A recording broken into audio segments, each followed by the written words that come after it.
একটি ছোট সুন্দর গ্রামে রবি নামের একটি ছেলে থাকত। গ্রামটি ছিল একটি ছোট শহরের কাছাকাছি। চারদিকে সবুজ মাঠ, কাঁচা রাস্তা আর ছোট ছোট ঘরবাড়ি। কিন্তু রবির একটি সমস্যা ছিল। সে ছিল খুব অলস। সে কোনো কাজ করতে চাইত না। তাই গ্রামের মানুষ তাকে খুব একটা পছন্দ করত না। সবাই তার অলসতার জন্য তাকে উপেক্ষা করত। এতে রবি খুব কষ্ট পেত, কিন্তু সে বুঝতে পারত না কি করলে তার জীবন বদলাতে পারে। একদিন রবি খুব দুঃখ পেল। সে মনে মনে ভাবল, আমি যদি শহরে যাই, হয়তো সেখানে কিছু নতুন করতে পারব। এই ভাবনা নিয়ে রবি শহরের দিকে হাঁটতে শুরু করল। শহরে পৌঁছে সে একটি ছোট দোকানের সামনে একটি বেঞ্চে বসে পড়ল। চারদিকে অনেক মানুষ, গাড়ি আর সাইকেল চলছিল। কিন্তু রবির মন খুব খারাপ ছিল। সে চুপচাপ বসে দুঃখে কাঁদতে লাগল। ঠিক তখনই একজন আধ্যাত্মিক মানুষ সেখানে এসে দাঁড়ালেন। তার মুখে ছিল শান্ত হাসি এবং চোখে ছিল মমতা।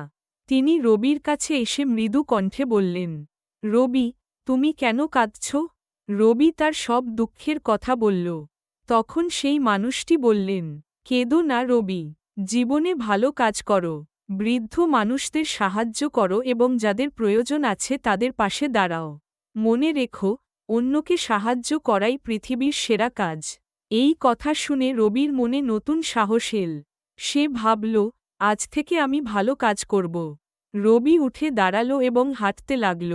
কিছু দূর যাওয়ার পর সে দেখল, একটি বৃদ্ধা মহিলা রাস্তার পাশে দাঁড়িয়ে খুব চিন্তিত হয়ে আছেন। তিনি যেন কিছুই মনে করতে পারছিলেন না। রবি তার কাছে গিয়ে নরম কণ্ঠে জিজ্ঞেস করল, দাদি, আপনি কি কোনো সমস্যায় পড়েছেন? বৃদ্ধা বললেন, বাবা, আমি আমার গ্রামের নাম মনে করতে পারছি না। আমি সব ভুলে গেছি। রবি একটু ভাবল। তারপর সে বুঝতে পারল, এই বৃদ্ধা পাশের গ্রামের একজন মানুষ। রবি ধীরে ধীরে তাকে শান্ত করল এবং বলল, দাদি, চিন্তা করবেন না। আমি আপনাকে আপনার বাড়িতে পৌঁছে দেব। তারপর রবি তার হাত ধরে ধীরে ধীরে তাকে তার গ্রামের বাড়িতে পৌঁছে দিল। বৃদ্ধা খুব খুশি হলেন। তার চোখে আনন্দের জল চলে এল।